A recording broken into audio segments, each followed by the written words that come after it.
So sustainability is another aspect that must be brought in again into the entire spectrum of learning from extreme creative domains to extreme technology domains. Relevance of the knowledge in a social context has to be also taught. Project-based learning, experiential learning. These all assessments, I can give examples of the assessments done in the MBA course of my daughter, who just passed out of, who just completed her MBA in the University of Europe Berlin campus, where no written exams were taken for the MBA. Only experiential and project-based assessments were done.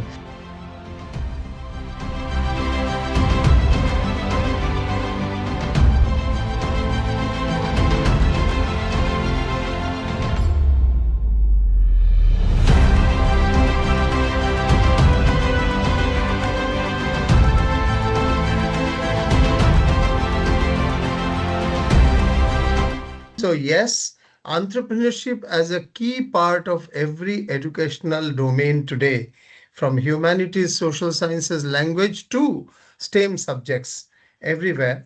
Entrepreneurship, bringing in entrepreneurship, how entrepreneurship is not in terms of only starting a large business. It could be about small, it could be about any size. So yes, entrepreneurial knowledge aspects. There are 16 types of compliances to start businesses in India in a broad sense. So these sort of things should be introduced. But that's one key introduction to make education more relevant. Having said that, there are few other things also that needs. Yes, I need not overemphasize the requirement of bringing in digital knowledge, AI applications, both agentic and generative AI, in with regards to any domain, any learning is important. Having said that, there are ethical uses of AI as well. We have to understand the abuse of AI. It will take a lot of time, and I don't want to make a 10 minutes talk. Just I'm mentioning it that use of AI is compulsory, but ethically. And use of AI more as a facilitator and not as a solution provider. So that's second point. The third point I would like to bring in very strongly is integration of sustainability practices. So whether from climate change to resilience to mental health sustainability to all aspects of sustainability. So sustainability is another aspect that must be brought in again into the entire spectrum of learning from extreme creative domains to extreme technology domains, left side, right side of the brain, both. So initially or originally we used to think that subjects are left side and right side. This is wrong. Today we are looking at a blend of left and right. So an engineer also has to be creative, and a creative professional of media design also has to have certain technologies, logical things understood and learned. So it's a blend of the left and the right. This approach makes itself a big change. So NEP allows someone specializing in biochemistry can take a major in biochemistry, can take cyber law as a minor, can take music as a minor, can take photography as a minor, and someone specializing in photography can take data science as a minor, and that is relevant. Any creative field also, there's a lot of impact of the data science there. Use of the data science. You don't have to get into coding in a big way, because coding, there are ways and means of doing coding without getting into human coding, human driven coding.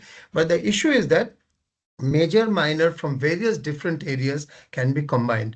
This approach, this flexibility is very key, and there has to be a nexus approach. When you start an education at the higher education level, it should not straight go to a straight jacket. So someone has come out from sciences or arts or humanities or commerce, and straight has gone into one domain and one look and what. I don't think that's very right approach. There has to be a nexus approach where fundamentally things, the overall basics of STEM subjects, basics of social sciences, relevance of the knowledge in a social context has to be also taught. So one who is a data scientist also has to apply the data science in a sociological context, in an economic context. So therefore, a sort of nexus approach must be there. So entrepreneurship, sustainability, ethical AI, multiple language and communication skills, Very, very significant to have in Indian context, minimum three languages.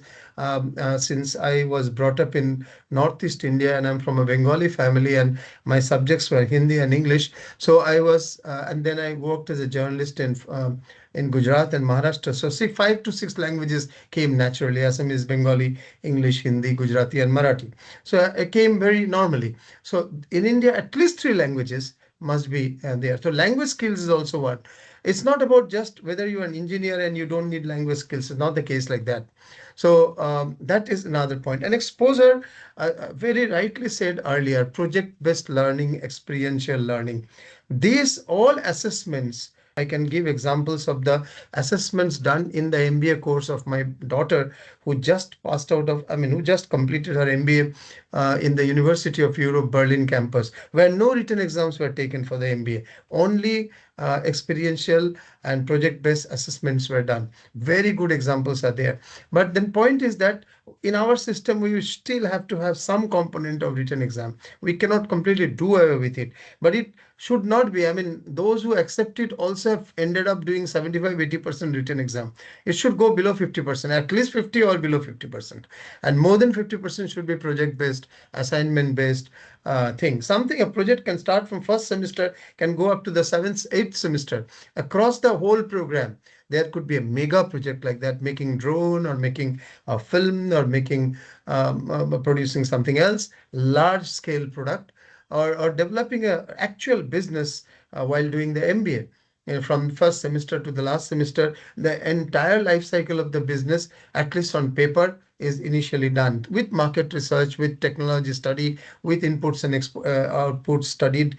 That sort of a education should be, and that should be a should be a mega project on which he gets one full course evaluation, or 4 credits course maybe.